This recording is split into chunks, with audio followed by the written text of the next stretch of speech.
Hello friends, welcome to my YouTube channel Aksh online classes.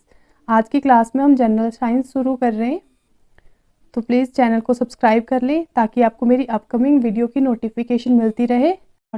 First question है हमारा general science का, the pH scale was first discovered by. हमें बताना है कि जो पीएच स्केल है वो फर्स्टली किसने डिस्कवर की है। फर्स्ट क्वेश्चन जो यहाँ पे आता है दैट इज पीएच। पीएच होता क्या है? PH is potenz of hydrogen. आपसे पूछा गया कि पीएच की फुल फॉर्म क्या होती है, तो पीएच क्या होता है? Potenz of hydrogen. PH is potenz of hydrogen. और फर्स्टली ये किसने डिस्कवर किया था? पीएच स्केल जो है, पीएच पोटेंज ऑफ हाइड्रोजन, ये एक स्केल है, इसको फर्स्टली डिस्कवर किया है किसने किया है? एस सोरेनसन ने। PH scale was firstly discovered by S Sorensen in 1909। 1909 में एस सोरेनसन ने पीएच स्केल हमें दी थी। ये पीएच स्केल बेसिकली है क्या? पीएच स्केल से हम किसी भी डाइल्यूट सॉल्यूशन की एसिडिक मीडियम और बेसिक मीडियम का पता लगा सकते हैं। पीएच स्केल आपके पास एक स्केल होती है, जैसे नॉर्मल स्केल होती है जिसमें आपके पास 0 to 14 नंबर्स दिए होते हैं, जिसमें हमने बताना है कि जो सॉल्यूशन है वो एसिडिक है या फिर वो बेसिक है, राइट। तो पीएच स्केल में हमारे पास अगर हमारी वैल्यू जो आती है 7 लेस देन 7 हो तो जो मीडियम होगा या जो सॉल्यूशन होगा वो एसिडिक होता है। अगर 7 से ग्रेटर देन चला जाए तो वो क्या होता है? बेसिक होता है। क्लियर है? पीएच स्केल से हम किसी भी डाइल्यूट सॉल्यूशन की एसिडिक मीडियम और बेसिक मीडियम का पता लगा सकते हैं। पीएच हमारे पास होता है पोटेंज ऑफ हाइड्रोजन। इसको फर्स्टली डिस्कवर किया था एस सोरेनसन ने 1909 ने। इस स्केल से हम पता लगा सकते हैं कि कोई सॉल्यूशन एसिडिक है या बेसिक है। अगर पीएच की वैल्यू 7 से कम आए तो वो एसिडिक सॉल्यूशन होता है, और 7 से ज़्यादा है मतलब 7 और 14 के बीच में लाई करे तो बेसिक सॉल्यूशन होता है, राइट। पीएच की वैल्यू क्या होती है? PH is equal to minus log of hydronium ion. PH अगर हमने निकाला है, वैल्यू उसकी फाइंड आउट करनी है, तो उसके लिए हमारे पास एक फॉर्मूला होता है that is pH is equal to minus log of hydronium ion. PH की वैल्यू जो minus log of hydronium ion करके हम फाइंड आउट कर सकते हैं। अब हमारे पास कुछ बेसिक वैल्यूज होती हैं पीएच की, जो मोस्टली को एग्जाम में पूछ ली जाती है। जैसे हमारे से पूछ लिया जाता है कि pH value of acid rain क्या होती है। एसिड रेन की पीएच आपसे पूछ ली जाती है। एसिड रेन क्या होता है? जब रेन हमारी क्या हो जाती है? एसिडिक हो जाती है। एसिडिक मीडियम कहाँ पे लाई करेगा? जब वैल्यू 7 से नीचे आती है, मतलब जो रेंज आएगी आपके पास 5 to 7 जो रेंज आएगी, देन हम बोलेंगे वो रेन कैसी होगी? एसिडिक होगी। नेक्स्ट हमारे पास पूछ लिया जाता है pH value of blood. Blood हमारा जो होता है स्लाइटली बेसिक नेचर का होता है, तो उसकी पीएच वैल्यू आती है 7.4, राइट। और नेक्स्ट हमसे पूछ ली जाती है pH value of pure water. जो pH value of pure water होती है वो आपके पास होती है 7। जब वैल्यू 7 आपके पास आती है दैट इज वो क्या हो जाता है? न्यूट्रल हो जाता है। तो हम बोल सकते हैं कि जो वाटर है उसकी जो पीएच वैल्यू है वो कैसी होती है? न्यूट्रल होती है। नेक्स्ट आगे आपके पास पीएच वैल्यू ऑफ यूरिन। जो यूरिन होता है आपके पास उसकी पीएच वैल्यू कितनी होती है? PH value of urine which is equal to 4.6 to 8.0। PH जो वैल्यू यूरिन की है वो 4.6 से 8.0 के बीच में लाई करती है। क्लियर हो गया? अब हमने बताना है कि जो पीएच वैल्यू है, जो हम बता रहे हैं एसिडिक मीडियम है, बेसिक मीडियम है, जब जो है blue and red litmus paper पे हम ये ट्राई करते हैं, जब जो है हमारे पास ब्लू लिटमस पेपर क्या हो जाता है? रेड हो जाता है, तो एसिडिक मीडियम आता है। और जब रेड लिटमस पेपर ब्लू हो जाता है तो हमारे पास आता है बेसिक। और जब सॉल्यूशन न्यूट्रल हो तो वो उसका कलर कैसा हो जाता है? पर्पल। किसका कलर? लिटमस पेपर का कलर, राइट। आई थिंक आपको पीएच स्केल से रिलेटेड कोई भी क्वेश्चन आता है तो उसमें कोई भी परेशानी नहीं होगी। Next question is the most ductile metal is. हमने बताना है कि मोस्ट डक्टाइल मेटल कौन सा होता है। मेटल की ये प्रॉपर्टीज में आता है कि उसकी डक्टिलिटी प्रॉपर्टी है और मेलिएबिलिटी, 2 टाइप्स की प्रॉपर्टी होती है। डक्टाइल प्रॉपर्टी वो होती है जिसमें हम मेटल्स को किस में कन्वर्ट कर सकते हैं? वायर्स में, मतलब उन मेटल्स की वायर्स बनाई जाए। सेकेंड प्रॉपर्टी हमारे पास वो आती है that is malleability. That is malleability क्या होती है? मेलिएबिलिटी मीन जिसमें हम मेटल्स को किस में कन्वर्ट कर सके? शीट्स में कन्वर्ट सके। तो मोस्ट डक्टाइल मेटल मतलब ऐसा मेटल जिसको हम मोस्टली वायर्स में कन्वर्ट करते हैं, वो आपके पास कौन सा होता है? वो आपके पास होता है gold, right. Most ductile metal कौन सा होता है? गोल्ड होता है। और मेल्लिबिलिटी जिसमें हम शीट्स में कन्वर्ट कर सकें। Next question is bronze is an alloy of, हमने बताना है कि ब्रॉन्ज जो है वो किसका एलॉय है। एलॉय हमारे पास क्या होते हैं, एलॉय हमारे पास मिक्सचर होते हैं एक एलिमेंट में जिसमें दूसरे एलिमेंट मिक्स कर लिए जाते हैं, दैट मेक्स एलॉय, मतलब 2 एलिमेंट्स की जिसमें कंपोजिशन हो जाती है वो हमारे पास क्या बनाते हैं, एलॉयज बनाते हैं। Metal made by mixing of 2 types of metals, 2 types के मेटल जब मिक्स हो जाते हैं तो हमारे पास एलॉयज बनते हैं जिनको मिश्र धातु भी कहा जाता है। तो ब्रॉन्ज किसका एलॉय होता है, bronze is alloy of copper जिसका सिंबल होता है Cu प्लस टिन, टिन का symbol that is Sn, right, copper and tin. उसी तरह से आपसे पूछ लिया जाता है कि ब्रास किसका सिंबल है, brass, brass is a symbol of copper, copper symbol Cu plus zinc, zinc के साथ जब आता है brass is a symbol of copper and zinc, Cu इसका सिंबल है मतलब mixture of copper and zinc. और नेक्स्ट वन आता है सोल्डर, सोल्डर किसका सिंबल है, दैट इज लेड, लेड जिसका सिंबल है Pb plus tin, tin is Sn, right, Sn यहाँ पे टिन का सिंबल है और लेड का सिंबल क्या होता है हमारे पास Pb। कभी आपसे सिंबल भी पूछ लिए जाते कि कौन किसका सिंबल है। तो ब्रॉन्ज किसका एलॉय हो गया, कॉपर एंड टिन का, और ब्रास आपके पास किसका एलॉय आएगा, कॉपर एंड जिंक का। Next question number 4 is an electric bulb is rated 220 volt and 1000 वाट, एक इलेक्ट्रिक बल्ब है, इलेक्ट्रिक बल्ब जो आप यूज़ करते हैं जिसमें टंगस्टन की वायर लगी होती है, दैट इज उसको 220 वोल्ट पे इलेक्ट्रिक बल्ब को रेट किया गया है and 1000 watt, what is it when it is operated on 110 volt, जब इसको किस में ऑपरेट किया गया है 110 वोल्ट में, the power consumed will be, हमने बताना है कि कितनी पावर उसमें कंज्यूम्ड की जा रही है, राइट। तो हमारे पास क्या क्या गिवन है, पहले हम वो चीज़ें लिखेंगे। हमारे पास गिवन है electric bulb is rated 220 volt, मतलब हमें वोल्टेज दी हुई है, V की वैल्यू दी हुई है, राइट, V1 दिया हुआ है यहाँ पे, एक और वोल्टेज दी है 220 वोल्ट, राइट। वॉट पावर हमारे पास दी है 1000 वाट, हमने क्या फाइंड आउट करना है, हमने बताना है कि सेकंड पावर कितनी होगी हमारे पास। तो हमें पता है पावर का रिलेशन क्या होता है, power is equal to V into I, power हमारे पास होता है जो हमारे पास वोल्टेज आते हैं, मतलब वोल्ट पोटेंशियल डिफरेंस आता है multiplied by current, V is potential difference, I is current. और एक रिलेशन हमने पढ़ा है ओहम्स लॉ में, जो हमने पढ़ा है V is directly proportional to I, जहाँ से हमारे पास आता है V is equal to IR के बराबर। तो यहाँ से ये रिलेशन क्या हो जाता है, P is equal to V square over R, ये हमारे पास रिलेशन आ गया। यहाँ पे हमने क्या करना है, R की वैल्यू फाइंड आउट करनी है। तो P कितना आ गया, पावर हमारे पास दी है 1000, पावर हमारे पास 1000 वाट दी है, और हमारे पास क्या दिया हुआ है V आपके पास 220 वोल्ट है, इसका स्क्वायर करेंगे डिवाइडेड बाय R, यहाँ से हम R की वैल्यू फाइंड आउट कर लेंगे।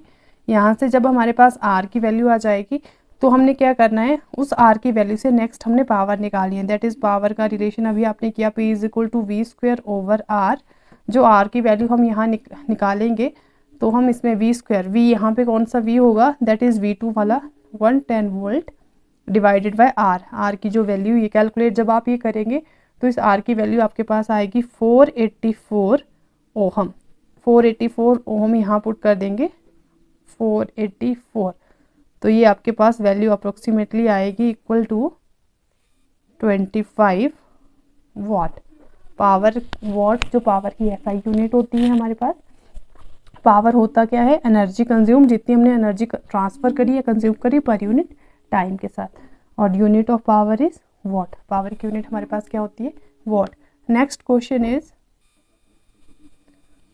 The change in focal length of an eye lens is caused by the action of, हमने बताना है कि जो फोकल लेंथ में जो आई लेंस में जो चेंज होता है वो किस वजह से होता है, राइट। तो फोकल लेंथ में जो चेंज होता है, focal length of I change means curvature of the eye lens change, इसका मतलब है कि जो आई लेंस है उसका कर्वेचर चेंज हो रहा है, ये किस वजह से होता है, ये हमारे पास होता है due to ciliary muscles, right, due to ciliary muscles की वजह से जो फोकल लेंथ जो चेंज होती है वो चेंज होती है due to ciliary muscles, right. और जो इमेज की फॉर्मेशन है, जो इमेज हमारी आई में बनती है, इमेज की वो कहाँ पे बनती है, वो बनती है रेटिना पे, रेटिना पे बनती है, और वो 1/16 सेकंड तक हमारी आई में परसिस्ट करती है, मतलब उतने सेकंड तक हमारी आई में रहती है। और जो लीस्ट विजन होता है, लीस्ट डिस्टिंक्ट विजन, जो हम जितना दूर तक हम लीस्ट कम से कम देख पाते हैं, एग्जैक्ट देख पाते हैं, वो है आपके पास 25 सेंटीमीटर। क्लियर हो गया। Next one is natural gas. Natural gas क्या होती है? नेचुरल गैस आपके पास क्या होती है? जो एक ऑर्डरलेस गैस है। ऑर्डरलेस मीन जिस गैस की कोई स्मेल नहीं होती, आप उसको स्मेल नहीं कर सकते, उसकी कोई स्मेल आएगी ही नहीं। Made up of methane, mostly किससे बनी होती है? Methane, that is CH4। तो नेचुरल गैस में कौन सी गैस आती है? Methane, CH4। ठीक है। It is the earth cleanest hydrocarbon. It is the earth, ये हमारे पास क्या होती है? Earth's cleanest burning hydrocarbon. ये अर्थ की जो है क्लीनेस्ट बर्निंग हाइड्रोकार्बन है। कौन? Natural gas, methane. Next question number 7 is the enamel of teeth is made up of which element. जो टिथ का जो इनेमल है वो किस एलिमेंट से मिलके बना होता है? हमने बताना है कि जो टिथ का जो इनेमल है वो किस एलिमेंट से मिलके बना होता है। हमने पढ़ा है कि जो हार्डेस्ट सब्सटेंस है हमारी ह्यूमन बॉडी में वो कौन सा होता है? टिथ इनेमल होता है। बट हमसे पूछा गया है कि वो किस एलिमेंट का बना होता है, तो उस एलिमेंट का नाम है calcium. Calcium hydroxy, calcium hydroxy apatite, calcium hydroxy apatite, right. तो इसको हम लिख सकते हैं Ca5PO4 thrice. The enamel of teeth is made of which element? That is calcium hydroxy apatite. Next question is metal which is liquid at room temperature. कौन सा metal है जो रूम टेम्परेचर पे लिक्विड स्टेट में पाया जाता है? That is metal. Metal हमारे पास कौन सा है? मरकरी। मरकरी, मरकरी का सिंबल क्या है? Hg। और अगर नॉन मेटल पूछ लिया जाए that is bromine, Br। Non metal bromine, Br। Metal M से मरकरी, ये आपने ध्यान रखना है। और नॉन मेटल आपके पास है bromine. Next question number 9 is chemical formula of plaster of Paris. Plaster of Paris का केमिकल फॉर्मूला क्या होता है? That is CaSO4.12H2O। It is plaster of Paris, जिसको नॉर्मली क्या कहा जाता है? जिप्सम कहा जाता है। जिप्सम कहा जाता है प्लास्टर ऑफ पेरिस, जिसको आप POP भी बोलते हैं, जो हम यूज़ करते हैं POP, जिप्सम कहा जाता है। कई बार आपसे पूछ लिया जाता है कि CaSO4 में कितने अमाउंट ऑफ वाटर ऐड किया जाता है जिससे प्लास्टर ऑफ पेरिस बने? That is ½ H2O। मतलब ½ H2O अमाउंट ऑफ वाटर इसमें ऐड कर लिया जाता है, तब हमारे पास फॉर्मेशन होती है प्लास्टर ऑफ पेरिस की CaSO4 ½ H2O, जिसको कहा जाता है calcium sulphate hemihydrate. Calcium sulphate hemihydrate जिसको कहा जाता है, कैल्शियम सल्फेट हेमीहाइड्रेट कहा जाता है प्लास्टर ऑफ पेरिस को। Next question is if room temperature is 300 kelvin. अगर रूम का टेम्परेचर 300 केल्विन है then what is the temperature in Celsius scale. आपने बताना है कि सेल्सियस स्केल में टेम्परेचर कितना होगा। अगर आपके पास केल्विन में दिया हुआ है 300 केल्विन, जब सेल्सियस में बताना है तो आपने इसमें माइनस करना है 273.15, जिसको हम अप्रोक्सीमेट 273 भी लिखते हैं अकॉर्डिंग टू योर आंसर। अगर डेसिमल में दिया है तो 273.15 जो एग्जैक्ट वैल्यू होती है, तो हमारे पास किसकी वैल्यू आ जाएगी? सेल्सियस में वैल्यू आ जाएगी। क्लियर है? मतलब अगर हमने किस में कन्वर्ट करना है? To convert kelvin into Celsius. अगर हमने केल्विन से सेल्सियस में कन्वर्ट करना है तो केल्विन में से माइनस करेंगे 273.15, राइट। तो हमारे पास वो वैल्यू आ जाएगी किसकी? सेल्सियस की। और बेसिक सा रिलेशन जो होता है हमारे पास C/100 is equal to F-32 divided by 180 degree. ये हमारे पास रिलेशन होता है सेल्सियस से फ़ारेनहाइट में अगर हमने कन्वर्ट करना है। अगर आपके पास सेल्सियस की वैल्यू दी है और आपने फ़ारेनहाइट की निकालनी है तो ये रिलेशन हम यूज़ करते हैं। C मीन सेल्सियस, सेल्सियस की वैल्यू यहाँ पुट करेंगे ओवर 100, मतलब सेल्सियस स्केल में हमारे पास 100 डिविजन्स होते हैं। और F इज़ फ़ारेनहाइट स्केल, इसमें हमने फ़ारेनहाइट की वैल्यू फाइंड आउट करनी है, तो सेल्सियस की वैल्यू यहाँ डाल देंगे -32 ओवर 180, जिसमें 180 डिविजन्स होते हैं और ये यहाँ से शुरू होती है, राइट। तो इससे हम सेल्सियस और फ़ारेनहाइट के बीच का रिलेशन भी निकाल सकते हैं और कोई भी वैल्यू निकाल दे सकते हैं। मतलब अगर फ़ारेनहाइट में दिया हो और उसको सेल्सियस में कन्वर्ट करना हो या फिर सेल्सियस से केल्विन में कन्वर्ट कर सकते हैं। Next question number 11 is xylem in plants is responsible for. जो जाइलम होता है प्लांट में किसके लिए रिस्पॉन्सिबल होता है, इसको उसके क्या कहा जाता है, xylem is responsible for water supply. मतलब जो भी प्लांट्स में वाटर सप्लाई होती है वो किसके थ्रू होती है, जाइलम के थ्रू होती है। और जो फ्लोएम होता है दैट इज फूड, वो किसकी सप्लाई करता है, फूड की। जाइलम आपकी सप्लाई करता है वाटर की, जिसको प्लांट्स को, और जो फ्लोएम होता है वो किसकी सप्लाई करता है, फूड की सप्लाई करता है। Next is question number 12, who is known as the father of genetics. Father of genetics किसको कहा जाता है, फादर ऑफ जेनेटिक्स कहा जाता है जे.जी. मेंडल को। किसको कहा जाता है, मेंडल को कहा जाता है फादर ऑफ जेनेटिक्स। इसने क्या दिया था, पी प्लांट पे अपना एक्सपेरिमेंट किया। कई बार पूछ लिया जाता है कि मेंडल ने किस पे एक्सपेरिमेंट किया, पी मतलब मटर का जो प्लांट था उस पर एक्सपेरिमेंट किया था, और फादर ऑफ जेनेटिक्स कहा जाता है मेंडल को। Next question number 13 is the part of the brain which is responsible for maintaining posture and equilibrium of the bodies. Brain का ऐसा कौन सा पार्ट है जिससे इक्विलिब्रियम और पोस्चर को जो मेंटेन करता है, तो वो है सेरेब्रम, दैट इज सेरेबेलम। ये ब्रेन का पार्ट होता है जो क्या करता है, मेंटेन करता है equilibrium of the body. Next question number 14 is nephron is unit of. Nephron जो है किसकी यूनिट है, nephron is the structural and functional unit of kidney. और ये किस में आती है, आपकी एक्सक्रीटरी सिस्टम में आती है। नेफ्रॉन किसकी स्ट्रक्चरल एंड फंक्शनल यूनिट है, किडनी की यूनिट है, राइट। तो ये हमारे पास किस में आती है, ये आती है एक्सक्रीटरी सिस्टम में। मेनली इसका काम क्या होता है, remove the waste products, waste product को रिमूव करना, right. Next question is an enzyme responsible for the digestion of protein is. Protein की डाइजेशन के लिए कौन सा एंजाइम हेल्प करता है, तो वो होता है हमारे पास पेप्सिन। कौन सा एंजाइम हेल्प करता है, दैट इज पेप्सिन। ये क्या करता है, it breaks down the proteins into smaller peptides and amino acid. ये क्या करता है, ये प्रोटीन को ब्रेक डाउन कर देता है, प्रोटीन्स को क्या कर देता है, ब्रेक डाउन करता है स्मॉलर किसमें, अमीनो एसिड्स में, अमीनो एसिड्स में कन्वर्ट कर देता है, पेप्टाइड्स एंड अमीनो एसिड्स में। Next question is question number 16, that is biomass energy source. हमने बताना है कि बायोमास एनर्जी सोर्स होता क्या है।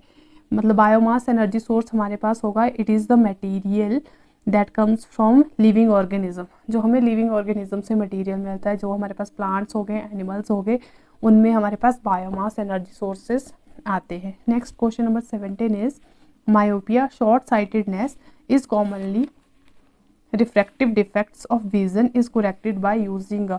जो मायोपिया है वो किससे करेक्ट किया जाता है, शॉर्ट साइटेडनेस, जिसमें हम शॉर्ट साइटेडनेस है मतलब नज़दीक का देख सकते हैं, दूर का नहीं देख सकते, that is using concave lens. जो कनकेव लेंस से करेक्ट किया जाता है। An example of homologous organs. Homologous organs का आपने एक एग्जाम्पल बताना है। होमोलोगस, होमो का मतलब ही क्या होता है, सेम। होमोलोगस ऑर्गन्स कौन से होते हैं, ऐसे organs, organs of different animals that are having similar structure but differ in function. ये क्या होते हैं हमारे पास, इनका स्ट्रक्चर तो सिमिलर होता है बट इनके फंक्शन क्या होते हैं, डिफरेंट होते हैं। फॉर एग्जांपल जैसे ह्यूमन की जो आर्म है एंड जो बर्ड्स के विंग्स हैं, उनका स्ट्रक्चर तो सिमिलर स्ट्रक्चर है बट उनका फंक्शन क्या होता है, अलग अलग होता है, राइट। इनको कहा जाता है होमोलोगस। और दूसरे हमारे पास होते हैं एनालॉगस ऑर्गन्स। एनालॉगस ऑर्गन्स कौन से होते हैं, ये इसके ऑपोजिट आगे, मतलब जिनका फंक्शन तो सेम होता है बट उनका स्ट्रक्चर क्या होता है, डिफरेंट होता है। फंक्शन तो उनका सेम है बट उनका स्ट्रक्चर क्या हो जाएगा, डिफरेंट हो जाएगा। तो ये हमारे पास कौन कौन से आते हैं, जैसे एग्जांपल हो गया विंग्स ऑफ इंसेक्ट, इंसेक्ट के विंग्स एंड बर्ड के विंग। इनका स्ट्रक्चर तो हमारे पास क्या होगा, स्ट्रक्चर तो इनका डिफरेंट है बट इनका फंक्शन एक ही है, विंग्स का एक ही काम है बट इनका स्ट्रक्चर क्या है, डिफरेंट है। Next question number 19 is an evolutionary terms we have more in common. मतलब इवोल्यूशन की जब बात आती है तो हम मोस्टली किसके साथ रिलेट करते हैं सबसे ज़्यादा, जो थ्योरी ऑफ इवोल्यूशन आपकी थी, theory of evolution, theory of evolution किसने दी थी, ये आपकी दी थी चार्ल्स डार्विन ने। चार्ल्स डार्विन ने हमारे पास दी थी थ्योरी ऑफ इवोल्यूशन। और इसमें हम मोस्टली किसके साथ रिलेट करते हैं, कॉमनली विथ चिंपांजी के साथ हम इसमें रिलेट करते हैं मोस्टली। कॉमनली जो हमारी इवोल्यूशनरी टर्म है वो किससे रिलेट करती है, चिंपैंजी के साथ। Next question is the anther contains, जो एंथर होते हैं वो क्या कंटेन करते हैं? एंथर हमारे पास होता क्या है? Part of the male reproductive part of flower. ये हमारे पास होते हैं part of male reproductive part of flower, जो क्या प्रोड्यूस एंड स्टोर करते हैं पॉलन ग्रेन्स। ये क्या करते हैं? Produce and store pollen grains. Anthers होते क्या है? Anther is the part of the male reproductive part of flower. Flower का मेल रिप्रोडक्टिव पार्ट कौन सा होता है? That is स्टेमन, that produces and store, जो क्या प्रोड्यूस एंड स्टोर करता है? पॉलन। कौन? Anther, right. The anther contains, क्या एंथर क्या कंटेन करता है? Pollen grains. Anther contain the pollen grains. Next question number 21 is which of the following metal are generally used for electrical transmission lines. Electrical transmission lines में हम किस metal का use करते हैं? इलेक्ट्रिकल ट्रांसमिशन लाइन जो है वो important part होता है पावर सिस्टम का, जिसमें हम यूज करते हैं किसको? Copper and aluminium. Copper and aluminium, copper and aluminium, that is Cu, symbol इसका है, एंड एल्यूमिनियम इज Al। हम कॉपर एंड एल्यूमिनियम ही क्यों यूज करते हैं? क्योंकि एक तो इनकी हाई कंडक्टिविटी होती है, मतलब high conducting power, high conductivity, and second one is it has high tensile strength और डक्टिलिटी, जिसकी हमने बात करी थी कि मेटल्स में जो डक्टाइल की प्रॉपर्टी होती है जिसमें उनको वायर में कन्वर्ट किया जा सकता है, वो इनकी क्या होती है? हाई होती है। High conductivity and high tensile strength, high conductivity and high tensile strength.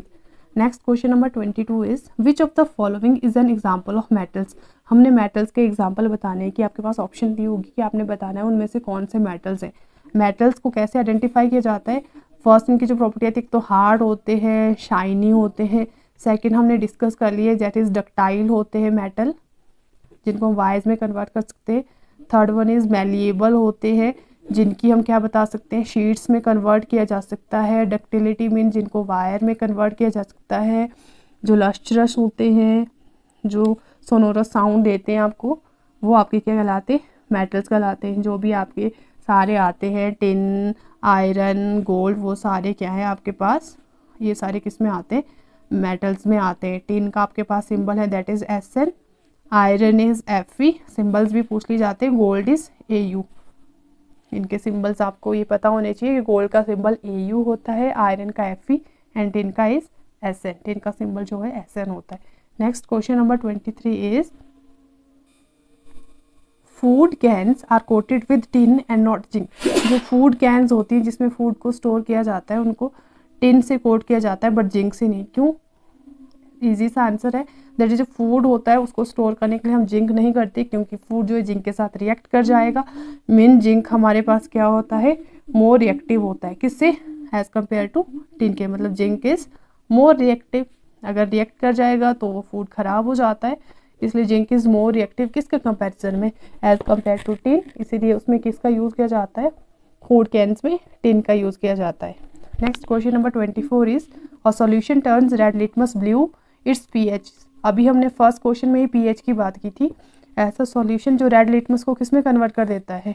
Blue. जो रेड को ब्लू में कन्वर्ट कर देता है, दैट इज वो स्लाइटली कैसा हो जाएगा?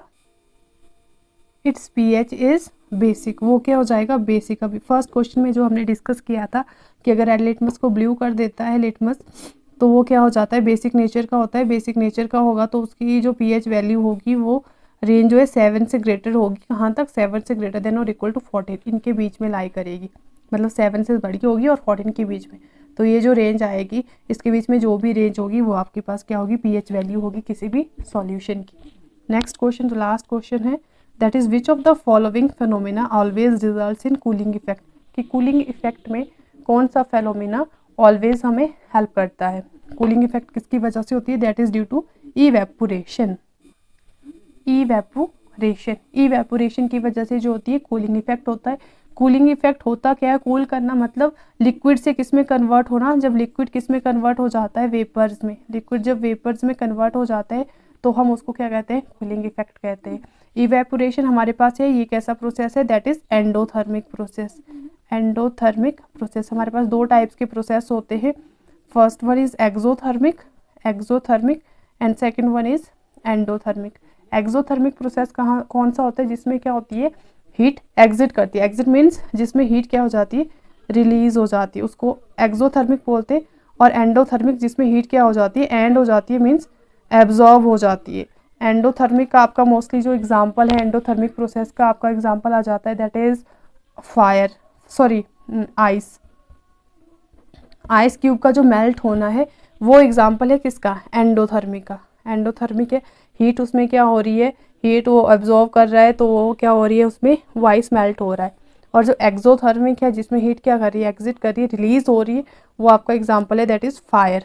आग जो जलती है वो किसका एग्जाम्पल है, एक्सोथर्मिक का। हीट उसमें एग्जिट हो रही है, एग्जिट मतलब बाहर जा रही है, तो एग्जाम्पल है फायर उसका, एक्सोथर्मिक प्रोसेस का। तो जो कूलिंग इफेक्ट में जो फेनोमेना ऑलवेज रिजल्ट आता है, दैट इज इवेपोरेशन। इवेपोरेशन जो होती है वो किस वजह से होती है, जब लिक्विड प्रोड्यूस करता है कूलिंग, और वो हीट को क्या ले जाता है, अपने सराउंडिंग से दूर ले जाता है, उसी की वजह से क्या होती है, इवेपोरेशन। क्लियर है। चैनल, अगर आपको कंटेंट अच्छा लगा हो तो please like, share and subscribe to my channel. Thank you.